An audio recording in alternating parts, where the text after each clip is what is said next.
Erskine, you're fired. Why, Mr. Wood, what is wrong? You! It is your idea we come up to this forsaken hole over the weekend. If I die of pneumonia, it'll be your debt to society. Mr. Wood, I tried to be a competent secretary, but I have absolutely no control over the elements. How did I know it was going to rain?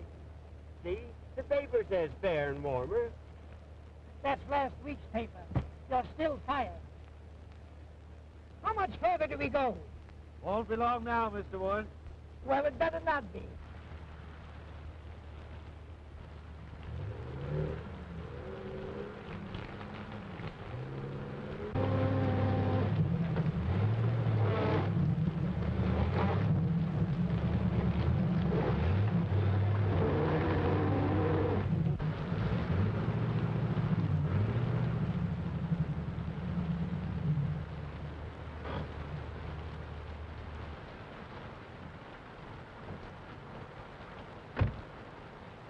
Something the matter?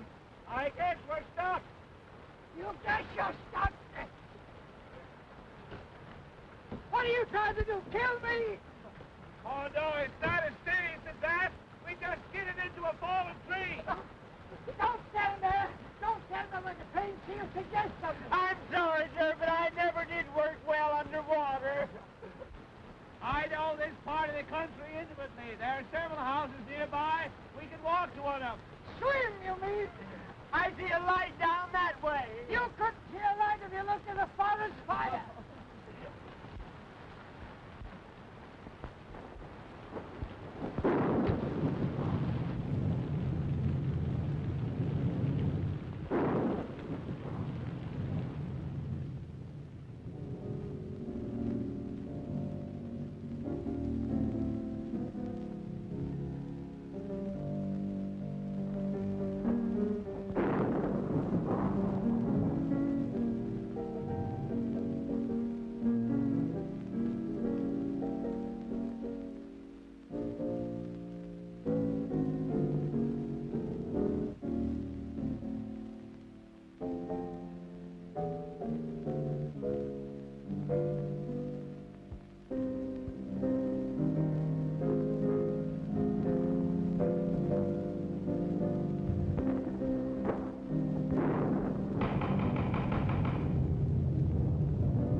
Mr. Ames.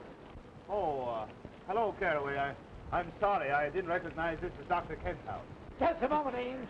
I don't know who this Dr. Kent is, but I'm getting out of the storm even if it's to be the missing link. Yeah. Coming in, Mr. Ames?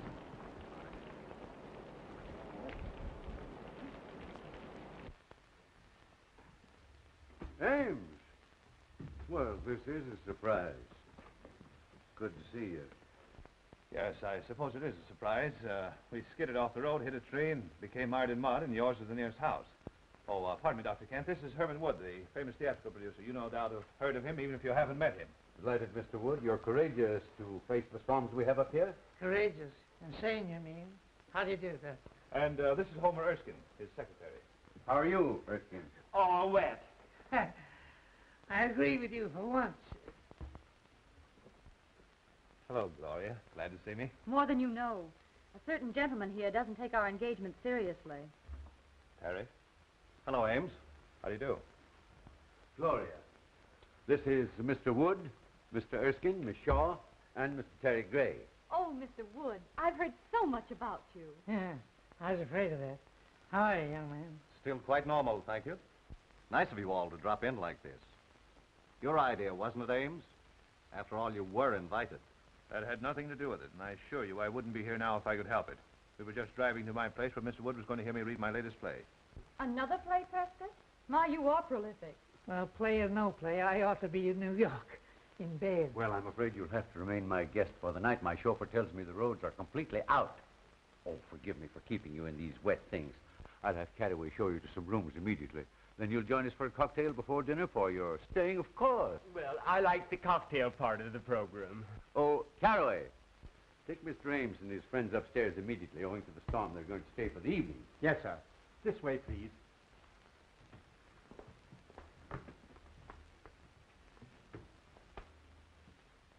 Who are you? Why, you tell her. I'm beginning to be uncertain of everything.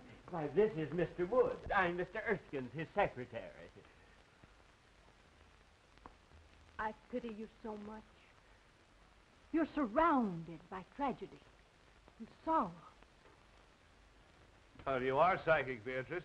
Mr. Wood is the greatest producer of tragedies and dramas in the country. You mean he was?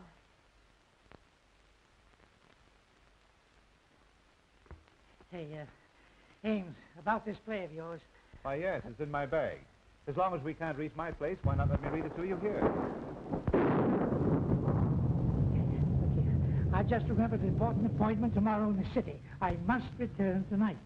Isn't that right? Yes, absolutely. He has to dress the Travelers' Aid Society on the proper way to fold a timetable. My dear Mr. Wood, I would gladly assist you, but until the storm abates, there's no way of reaching the city. Well, we may as well accept the situation, Mr. Wood.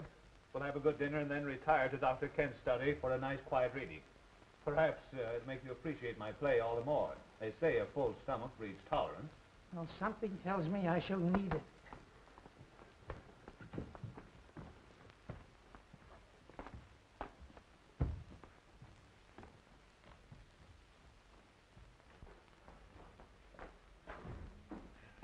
Mr. Ames, this is your room. You've used it before. This way, gentlemen, please. This is yours, sir. Right. And this is yours.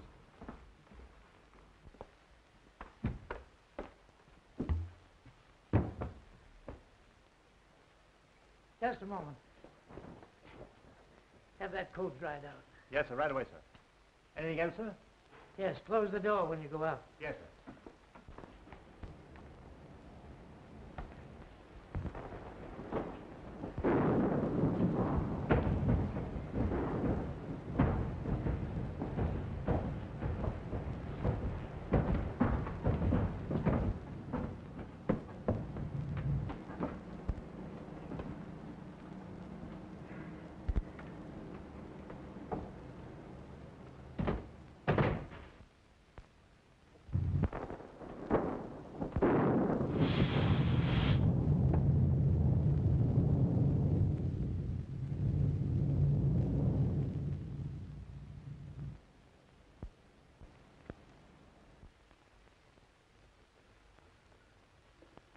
Well, the ghost walks tonight or never.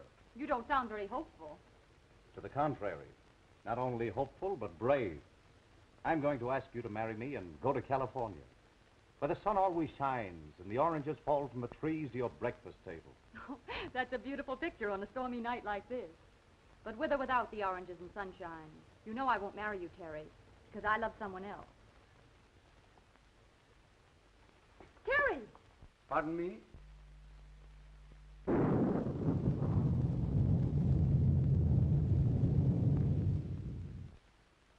You're not a very easy man to discourage, are you? You forget that Gloria here is engaged to a mutual friend of ours. I don't think that's any of your business. Look here, Gray. I don't like your attitude. In fact, I don't think I like anything about you. So what? Why must you two always act like gladiators? Be sensible. Tonight of all nights must not be the time for any discord. You know I've never given you cause to think of me as more than a friend. That depends on your viewpoint. I might argue that statement. I'd like to give you the thrashing you deserve for those insinuations. Please. We'll discuss this later.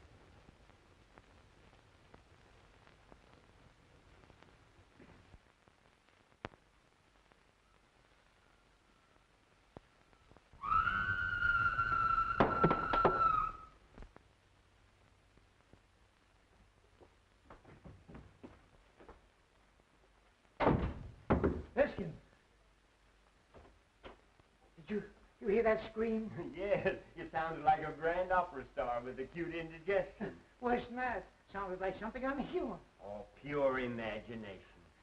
If I allowed a noise like that to scare me, your voice would have killed me long ago. Look here. Are you trying to insinuate I'm afraid? I'm just nervous, that's all.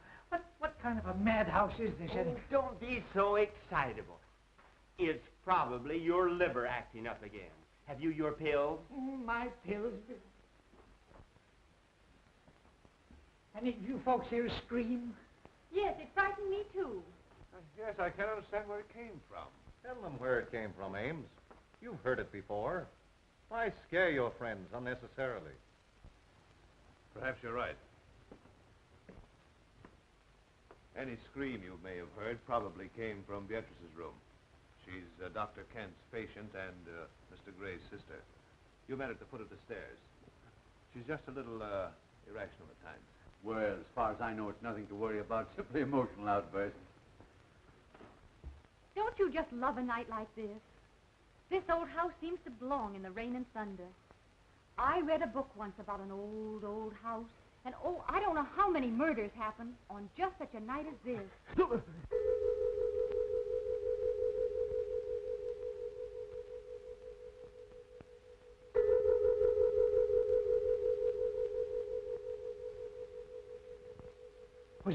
Was that the clock? Yes, I guess so. I think so. It must have been. But it's a union clock. What do you mean?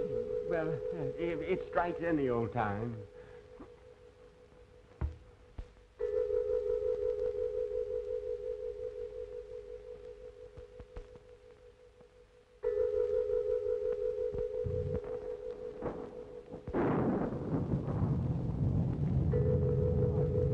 What's the matter with Beatrice?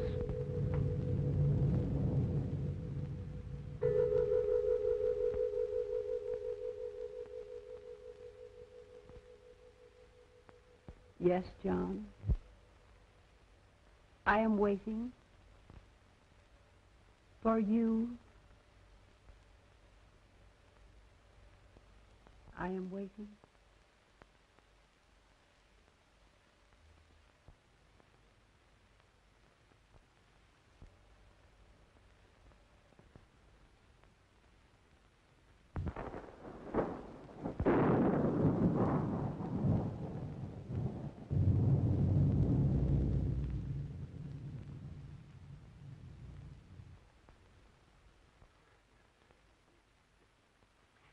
That woman gives me goose pimples. I've seen saner people than her in asylums. I'm sorry this had to happen. Beatrice's spells are unnerving to a stranger, but after one gets to know her... Know her. Say, if I never see her again, I'll be satisfied. Now, if you'll be so kind as to find some method for me to leave this house, see that I take it. Oh, Prescott, we couldn't let you do that with your friends. I think your friend is unduly alarmed, Ames. Oh, is that so? Well, who asked you? He has high blood pressure. He should calm himself. Oh. If Beatrice's actions are nothing to fear, she simply dwells in the unknown. As her attending physician, I can speak freely. The girl suffers from hallucinations and the shock of a tragedy that occurred in this house 3 years ago this night. Mr. Ames remembers that night very distinctly, no doubt. That's why he shuns my house. Dr. Kent, I see no reason for making my sister's grief public talk. I bet the doctor's going to tell us about some terrible operation. That ought to be cheerful. The unsolved murder of your sister's husband must be public talk in this house. Murder?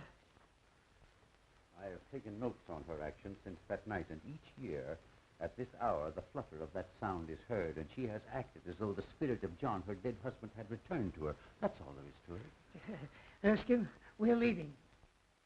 Dinner is served, sir. No, we're not. Ghosts or no ghosts, we're eating. We're leaving. You're disobeying my orders. No, I'm not. You fired me an hour ago.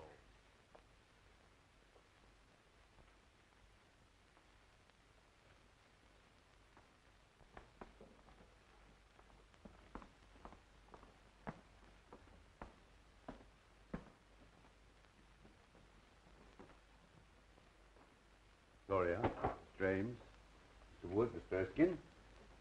Hope you're all as hungry as I am. Just give me an aspirin. Just give me anything but a tomato surprise. I've had shocks enough. This is about as cheerful as an undertaker's picnic in a cemetery.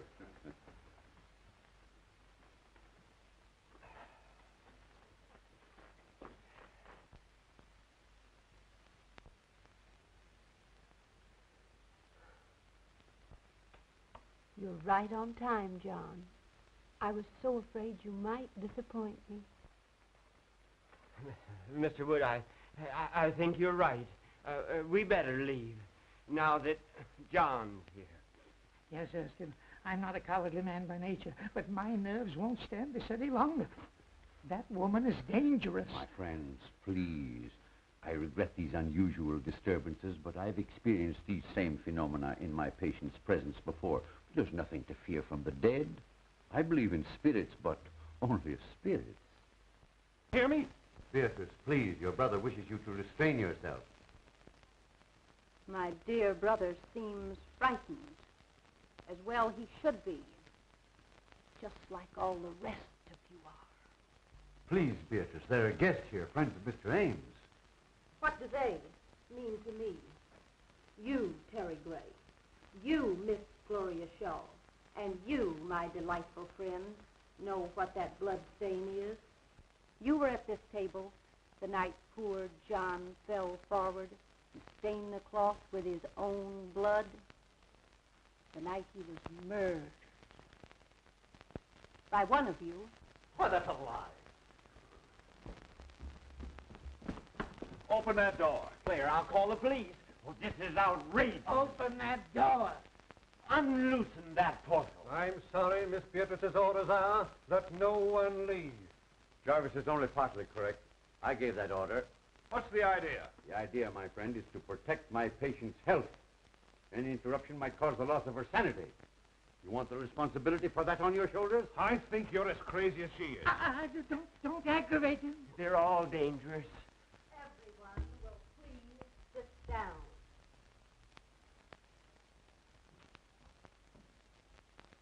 You can't frighten me into anything. I don't know who killed your husband, but I believe your brother can tell you. I thought you'd try to insinuate something like that, and I'm glad you did. Now I can voice what I've suspicioned these past years. You were jealous of John. You wanted to marry Beatrice for money. You, a penniless hack playwright. She preferred John, and you killed him. There's always been insanity in your family. Wait.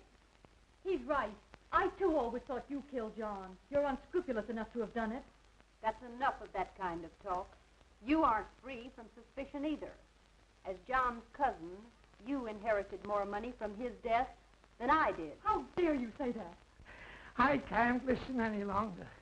In the name of humanity, allow Erskine and I to get out of here before they kill each other. I appreciate that we have outside witnesses to what is going to happen. There is a murderer in this room, and we're going to find him.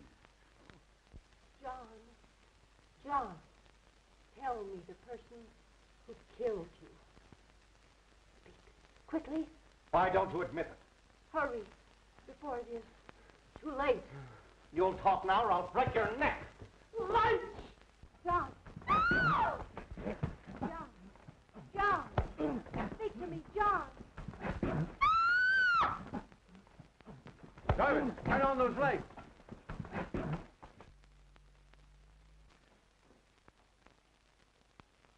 Where's Beatrice? Why, I don't know.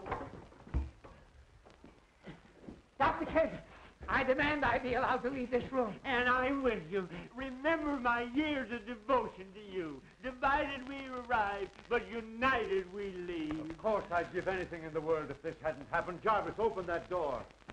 Oh, Mr. Wood, I'll see you later. You'll not see me later. Not for a month, not for 10 years. I'm getting out of here.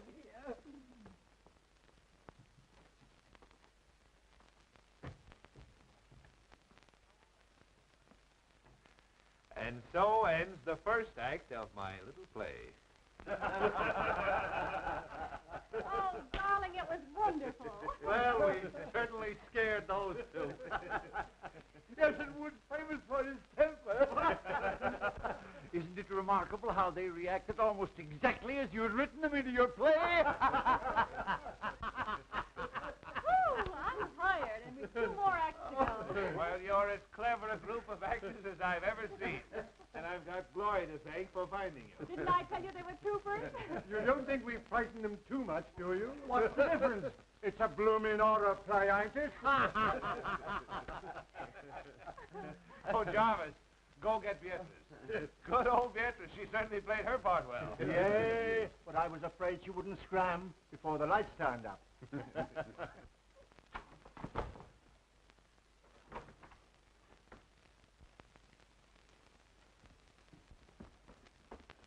Beatrice, are you hurt? Beatrice, what's the matter? Speak. She's dead. This isn't my room. No. And whoever it does belong to has a gun. A gun? No. Let's don't annoy. Oh, shut up. This may come in handy. A manuscript. The Ghost Walks by Prescott Ames.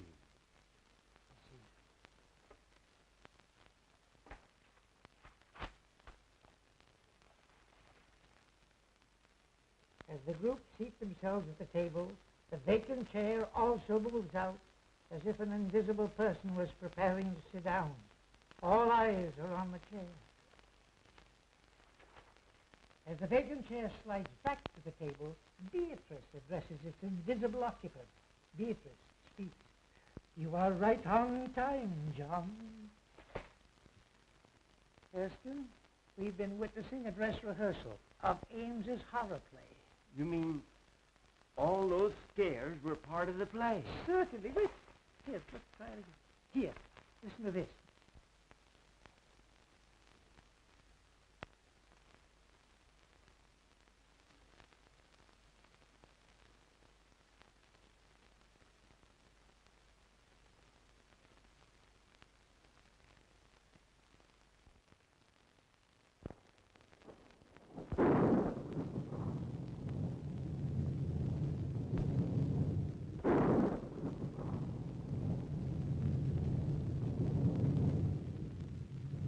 I'm afraid my play has been surpassed. We have a real menace in this house. Well, there was no one in the house but us, and we were all in the dining room. I know I was. That's right, because I was struggling with you. I was sending you the light switch. Yes, and I was at the table, as you all know. I was playing ghost. I was all over the room. But I didn't do it, I tell you. I didn't do it. Of course you did. Now, don't lose your head. Don't any of us. A death-like face slowly appears in the dark, ghostly white and pallor. The face seems to float as it reaches the table. Beatrice, hysterically. John! Lights out. Everyone remains where standing with the exception of Beatrice, who disappears through a door in the kitchen. So they thought they'd impress me with their phony theatricals, eh? Me, who staged the burning of Rome while the gladiators were being gored to death in the animal pits.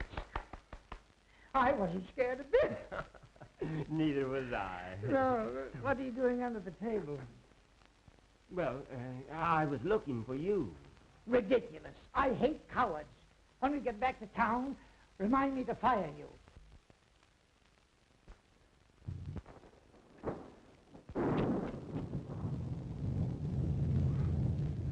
Let the play continue.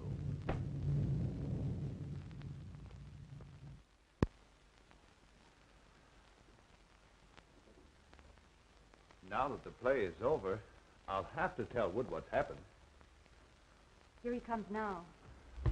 Huh. Still making merry, I see. Well, we thought we'd come down again. It's too quiet upstairs for us. Yes, we're used to shrieks, sirens, and suicide. Yeah. Why, what seems to be the trouble? Hasn't Miss Beatrice been found? Yes, she has been found. Dead. Is that so? No, I mean, it can't be. It's impossible. What are you talking about? Mr. Wood, I'm trying to tell you that Beatrice is dead. Beatrice is dead. I don't believe it. Let's put this whole thing straight to you, Mr. Wood. We're all actors, hired by Ames here to present his play to you. Actor? Everything that's happened since you arrived was part of the play. Except poor Beatrice's death. Mr. Ames, am I to understand that I've been witnessing part of the play you were to read to me? Yes, I thought it a good method of presenting it to you. You see, this is really my house, and the fallen tree on the road was all part of my scheme to fool you. The storm, of course, was an added break. Well, if these chills and thrills have been theatricals, where does the death of Beatrice fit in? Surely you don't destroy your characters. Somebody evidently does. We don't know any more about it than you do. The police should be notified. Now, wait a moment, everyone, please. I know that this is even more confusing to Mr. Wood than it is to us. He still believes we're putting on the play. So the only thing we can do is to show him Beatrice. By all means, do. Yes, death is no novelty to us. No. We stage it 8 times a week, including matinees. And benefits. Now remember, no one is to touch the body until the police arrive. In there.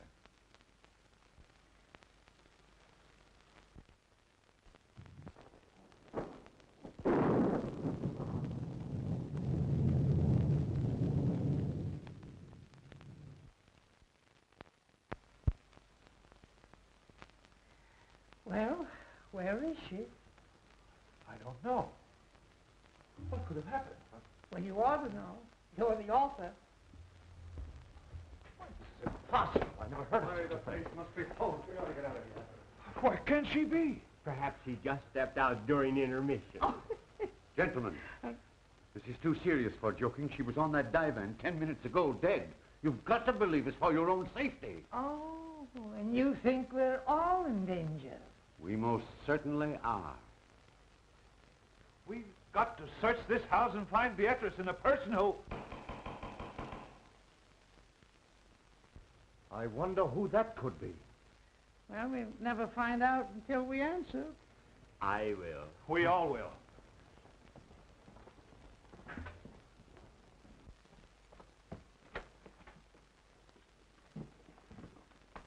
Who are you? Who are you? A guard from the Greystone Sanitarium. Seen anything of an escaped patient around here? What kind of a patient? A quiet one, until disturbed, at which time he becomes slightly murderous. Well, so help me if this ain't a night. Oh, what's going to happen to us next? Who are these people? I didn't know anyone was living here until I saw the lights. What makes you think he came here? Empty houses make good hideouts.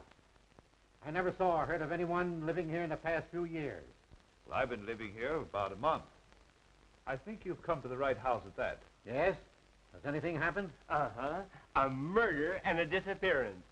What are you winking about? Winking? Why, my dear man, you're seeing things. I simply stated a murder had been committed. Murder? Ah. Well, it's him all right, then.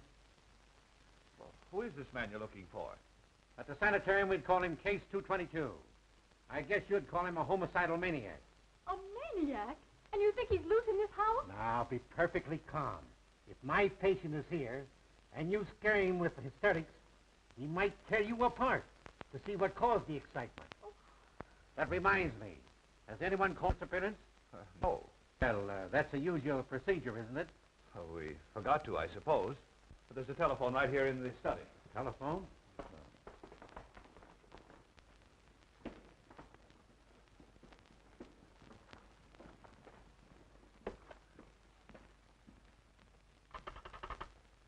Hello? Hello?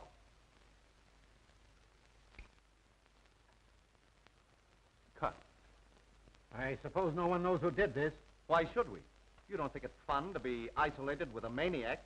If the play calls for it, yes. Well, I don't know what the rest of you are going to do, but I'm driving into town for the police. Wait, it isn't safe outside. I'll walk with you to the garage. Thanks. I'll be right back. So those who want to go to bed are safe enough. Besides, it's easier to die in bed.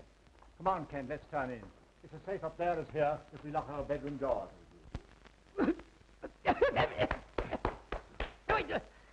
What's the idea? Why, you're choking terribly. Well, can you do any better? You know, I had a hunch that Beatrice should never appear in a horror play. Why? Too highly strung and impressionable. A fatalist. She figured if you were paid to scare people, the law of compensation would see to it that you got scared yourself. Utter nonsense. How could anyone possibly foresee a maniac coming here tonight and committing murder? Don't interrupt him. The play's improving. Not enough action for me. Tell me, Ames, just how did you happen to come to this house yourself? Funny you should mention that. I was just asking myself the same question. Of course, you saw that painting in the drawing room of Gussie Gillis. Sure, everybody knew him. And his history? Naturally. Personally, I thought he was the worst butcher who ever severed a tonsil. Right. And you remember how 9 of his patients mysteriously disappeared after he treated them? They were murdered. And when the police came to arrest him right here in this house, he committed suicide. He lost his mind from the strain of his surgical work, I guess. Get to the point, man. I know all that record. Now, you say this house was his. How did you get it? Why, that was easy.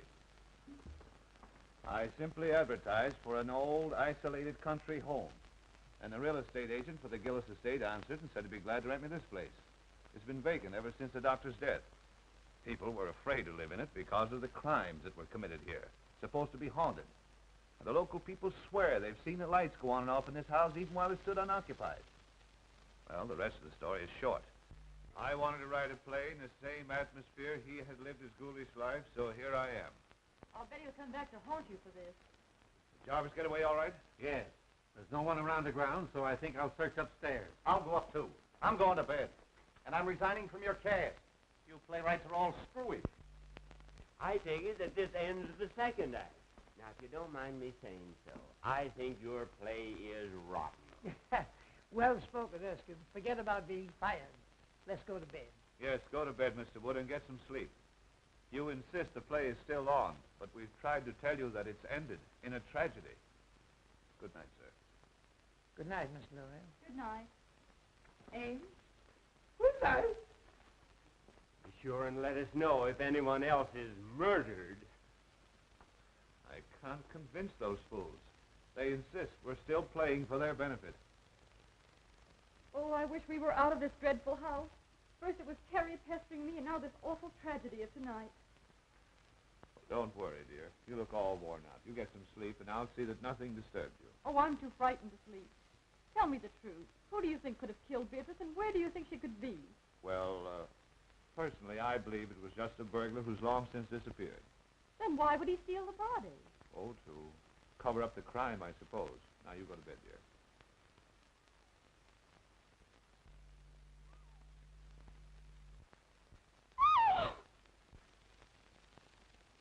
Why, Gloria, what is it?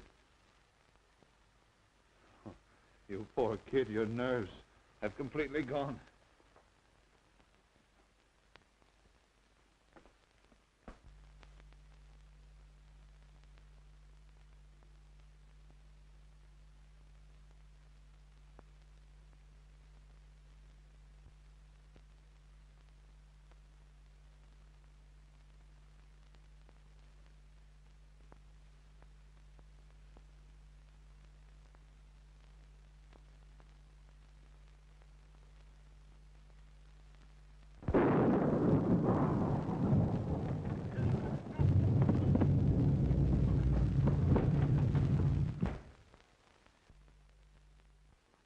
Oh, it's you.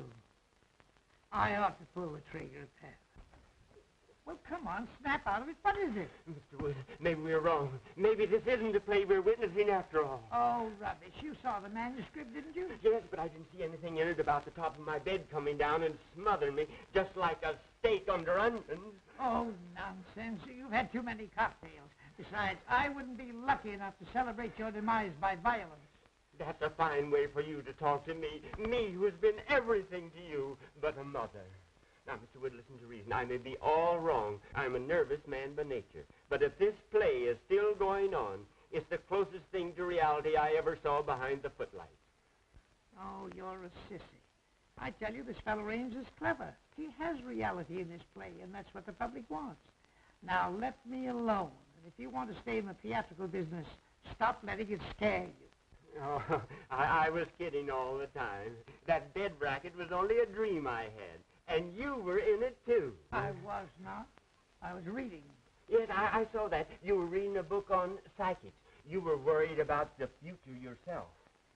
Say, go home and go to bed, will you, please? And if you want to think of the future, remember I'm firing you. Mr. Wood, I have a premonition that we must stick together tonight. You need protection. You mean you do? You're trying to muscle into my bed because you're frightened. Go home. Oh, my dear employer, play or no play, I have no relish for my own couch. Move over. Say, this is all Tommy rot. You've got the mind of an oyster and the nerve of an acrobat.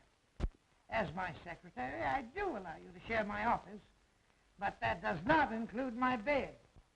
Hey, you were born in October, weren't you? Yes, during the National Apple Week. Why? It says here, your type is the instincts of a bloodhound, the heritage of the homing pigeon, the attributes of the ferret, and the heart of a lion. Yet you snuggle beneath my quilts, you cream puff, because of make-believe players scaring you. You're fired once and for all. Will you please close my mouth if I'm snoring? I have adenoids.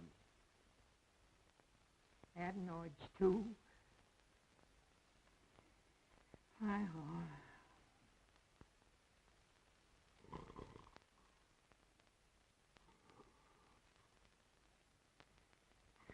homing pigeon, ferret, lion. I'm sleeping in a zoo.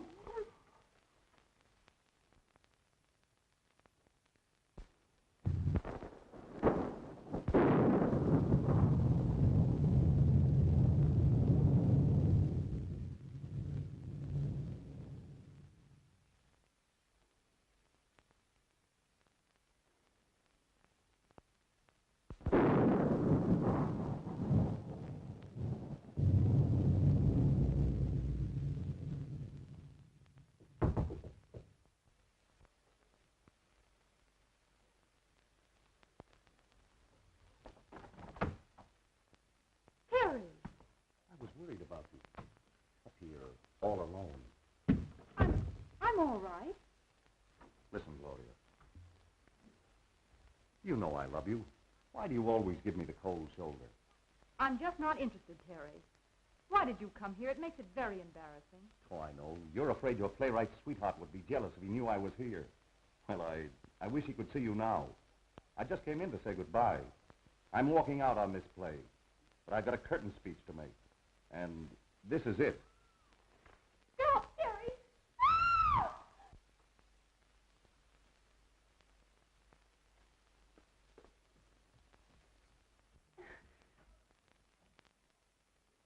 Gloria! Gloria! Are you fool? Now see what you've done. I'll hide in that closet until he goes. If you tell him I'm here, I'll say you invited me. Understand? Well, darling, what frightened you? I saw a man. Well, where was he? He came in that door. I screamed and he went away. Oh, you poor kid, what a narrow escape you had. Wonder what that feeling was about. There's a light in Gloria's room. Let's see what's on. You take it easy. I'll find the guard. We'll search the house again. What's happened? We heard screams. Someone tried to break into Gloria's room. What? Who? I don't know. Here comes the guard. Seen anything? Plenty. Gloria was almost attacked by someone. Fancy that. Who do you think it was? I don't know. We'll wake up everybody and find out. Good idea. Let's try Terry first. Oh, Terry. Gone. Not a sign of him. Whose room is this?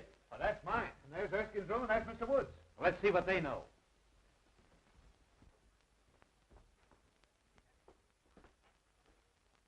Empty. Darn the luck. I wonder if that maniac could have tried Woods' room before my mind snaps to. Eh? Oh.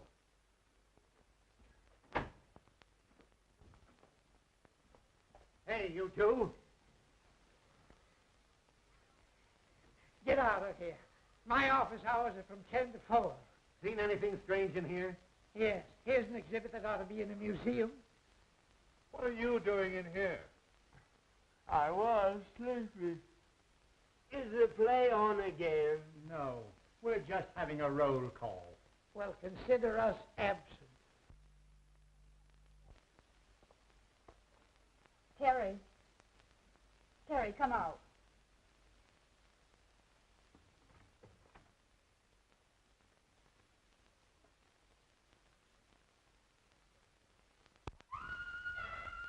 Gloria. What, again? Oh, let's don't miss this. might as well be a fireman.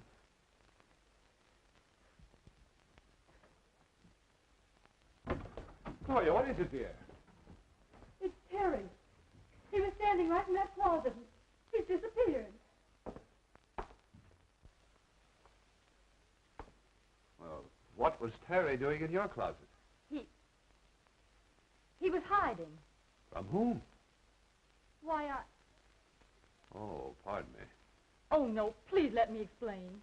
It isn't necessary. I think I understand.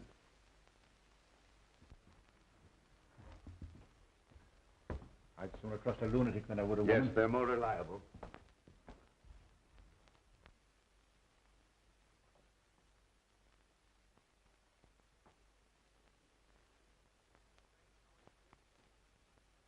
Strange how anyone could disappear from behind a nightgown. You could from behind my cousin's. She weighs 250. Are you winking at me again? Say, let's go down and get a drink.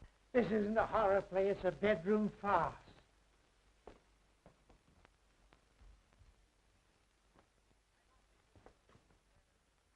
I don't think this situation is fair to me.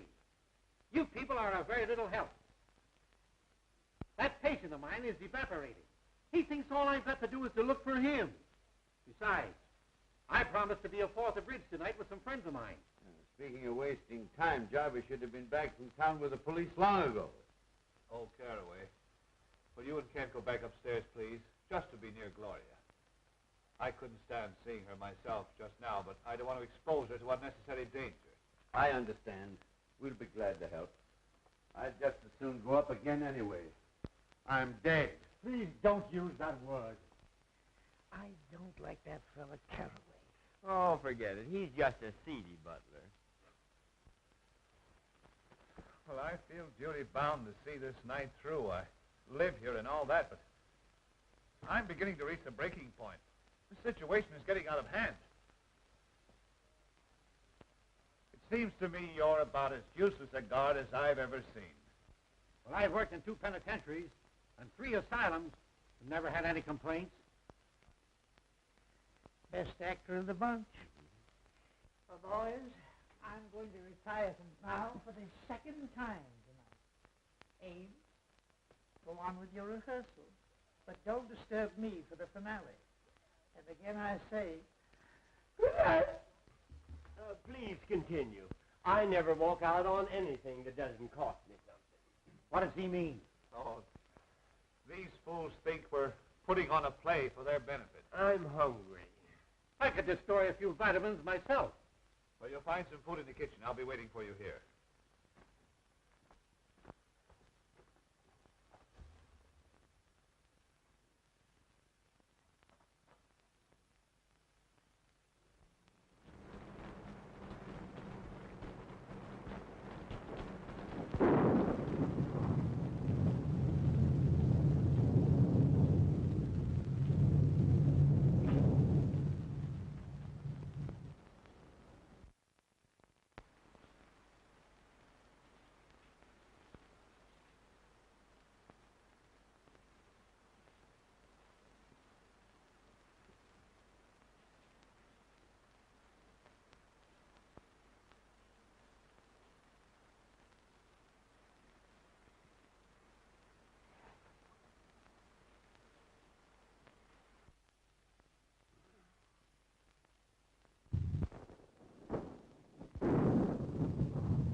Hello? What are you doing down here? Why, I just came down to get some cigarettes. Well, you shouldn't have left Gloria upstairs alone. Well, I'm not her guardian. If you're so anxious about her, why don't you go upstairs and play watchman yourself? That's just what we're both going to do. Well, the scene shifts. So do I.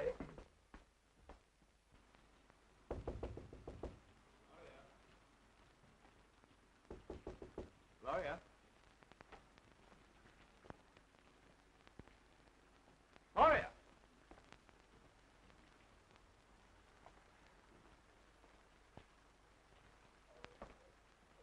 I smell chloroform. This is all your fault. I told you not to leave her alone. We'll arouse everyone. Oh, Kent! Well, Mr. Wood! He's probably in his room. I shouldn't cue you, but here comes Kent now. Oh, Kent! Yeah? Gloria's disappeared. Huh? Say, have you been out in the rain? No, why? Well, whoever stole Gloria took her out of the window into the rain. It's funny that you should be out of your room and then appear all wet. I don't like your insinuations, Mr. Ames. If you must know, I couldn't sleep. I was going to take a bath in the tub and turned on the shower by mistake. That's what I would call a watertight alibi. Maybe Mr. Wood knows something.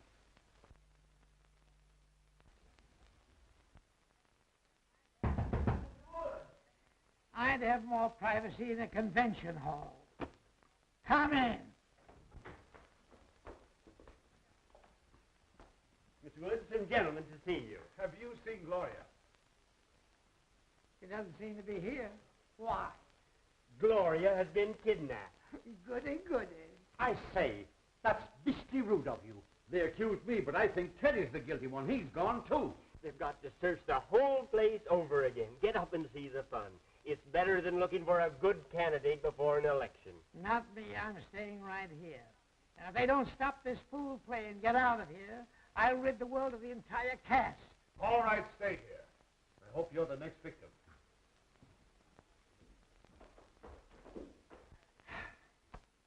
Mr. Wood, could I have a word with you? If you try to get in this bed again, I'll shoot you, so help me.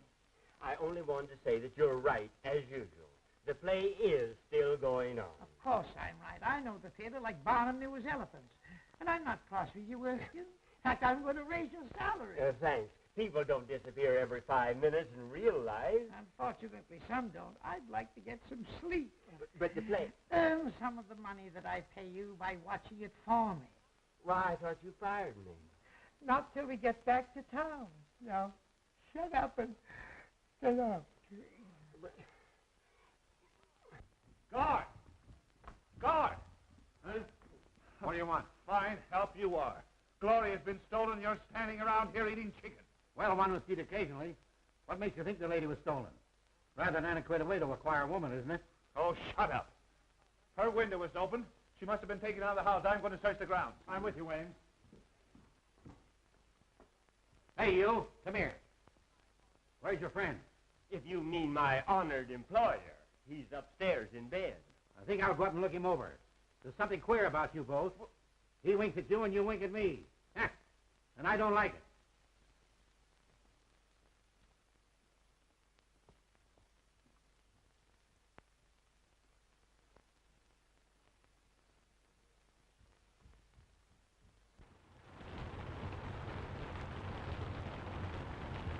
We'll make a careful search of the ground.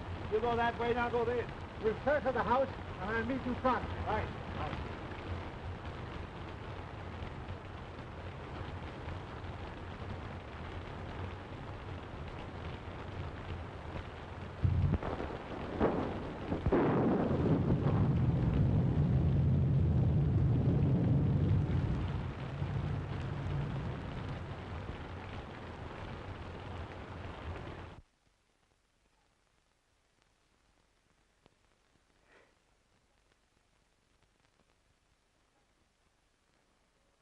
Who's there? Only me? Oh, my old friend from the insane asylum. Come on in, sit down. Make yourself at home. Everybody else has. Hey, look here, old man, pal to pal. You're not really an asylum guard, are you? No. How did you get? God, you can't fool an old-timer. You know, you're wasting your talents here. You're too good for this stuff. The whole world knows that. I said good, not perfect. Like that play. You know, I've been thinking that over. It's mighty darn gripping. I think it's pathetically bad. I'll have no part in it. Are you under contract to Ames? Me? I should say not. But I'm ready for a presentation now that will astound the world. I believe you are. I'll bet you'd be a sensation and a good part. And I'm going to give it to you. Herman Wood, The man who has given more stars to Broadway than Edison has electric lights will star you personally in an extravaganza.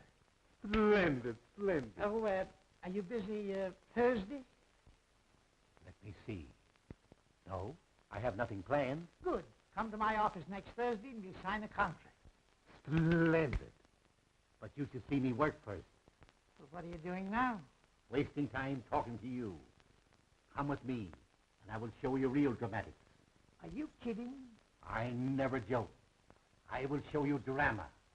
Stark, throbbing drama, with a master touch of comedy. By golly, I'm with you. Just wait till I get my slippers. Don't forget, Thursday. Come.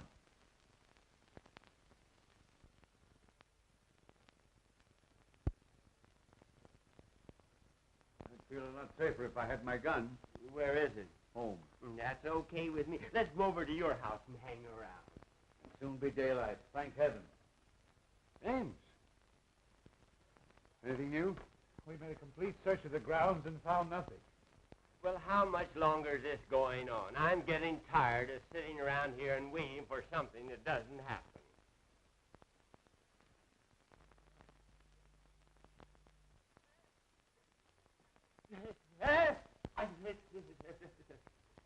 The picture. It's alive. It winked.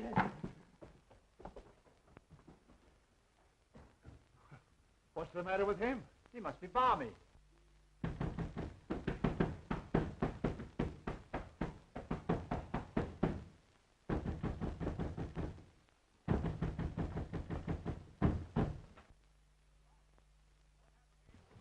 Charles, what happened to you? Remember when I left the house to get the car and the cops? Yes? Well, that nut house guard leaves me at the garage. Then just as I'm getting into the car, somebody slugged me with a lead pipe. What was the idea? Well, someone didn't want him to get away. And that someone is probably the escape nut that we're looking for. How many of you are searching for him? There's already been a guard here tonight. Well, there's possibly half a dozen of us, but believe you and I'll find him. Yeah, this guy disappears every so often, but we always spot him in this neighborhood. I see. Well, after you were hit on the head, why did you come back to the house? I figured getting the police was the wisest move to make. I've been knocked out and tied in the garage, but I broke the ropes. Then I tried to start the car, but I found out someone had gummed up the motor. Well, I began to hoof it into the village when these guards from the sanitarium picked me up, and here we are. Has anything happened since I left? Yes, Gloria's been kidnapped and Terry's disappeared. And now that Erskine person's gone violent. Oh, yeah? Well, I'll handle that. Help! Help! What's the matter? Mr. Wood is gone. What? I said he's gone, and so is the guard. It's that picture that's doing it.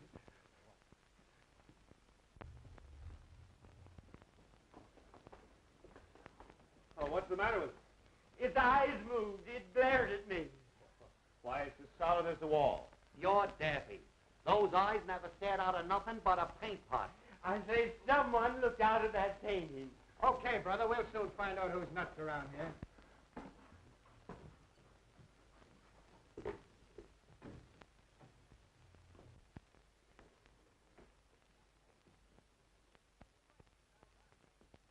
Say, he's right. These eyes are phony. What'd I tell you? Now who's that? Hey, there's a passageway back to this. A passage.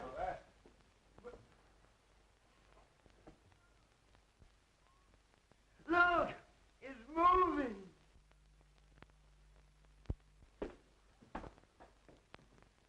That's how Beatrice disappeared from this room. Well, I'm going to find out where it leads to. I'll go with you. Be careful, it looks dangerous.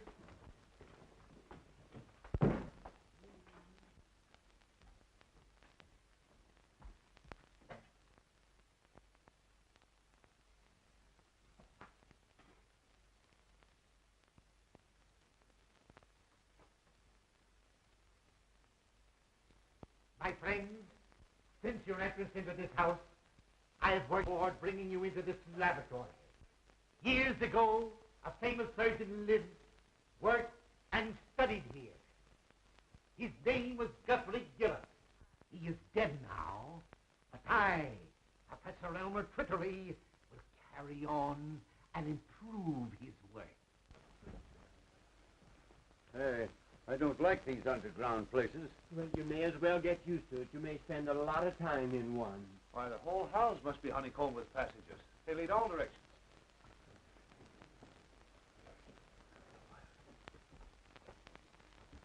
I am the greatest genius you have ever seen. I have mastered my work. Work that has produced power almost divine.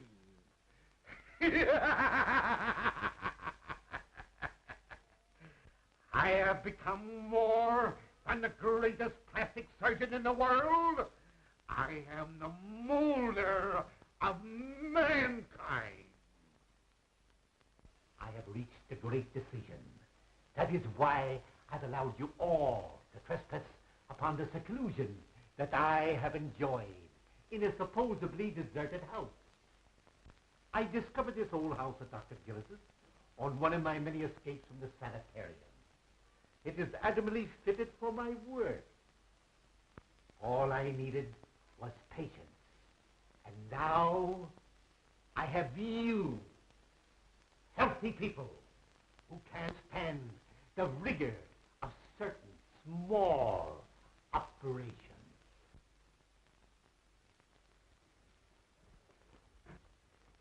Now, wait. This looks like a door.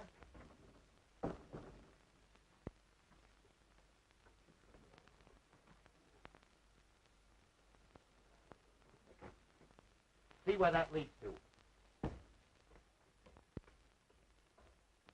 This patient you're looking for, is he violent? Sometimes. He almost killed a guard tonight when he stole his uniform. Oh, and he winked, didn't he? Leads into an open room with a swinging bookcase. Then Gloria did see something in that study. We've got to find her before anything happens to her.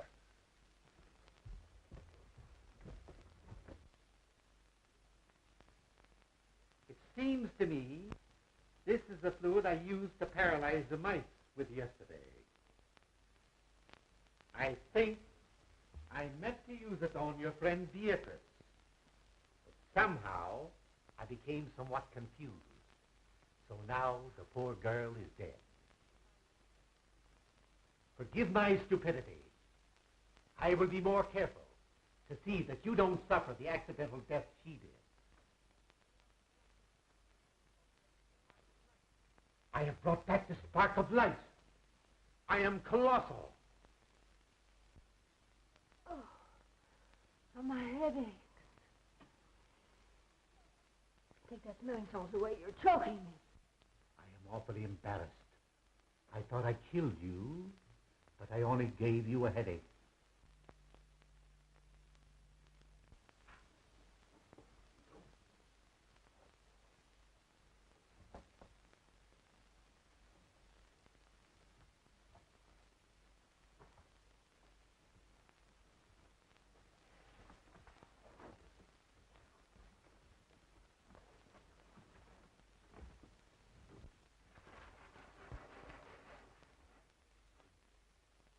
I ask your indulgence in looking at this chart.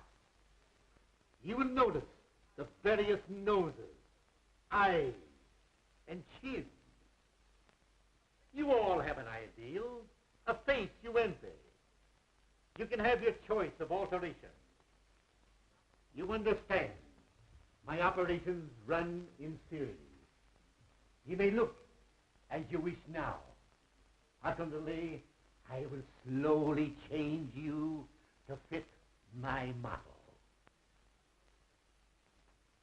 Young lady, you shall have the honor of being the first on my table. I shall require very little from any of you. Just enough to begin my work. A feature from you, a bone from him, and a cartilage from that one.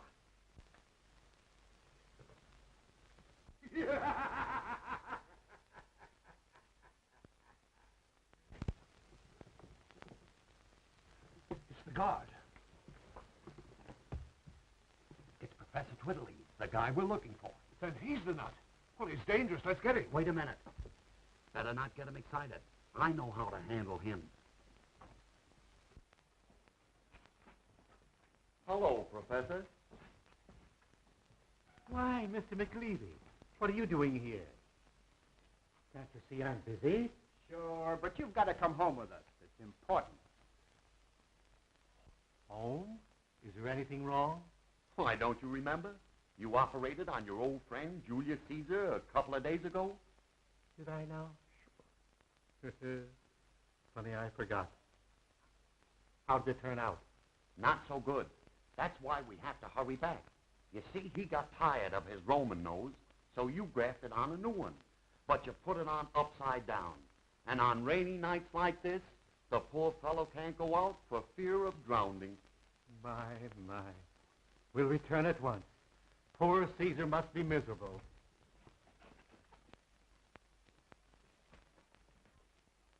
Oh, Prescott, take me out of here. I never want to see another horror play. Well, don't worry. I'll never write another one. Yes, you will.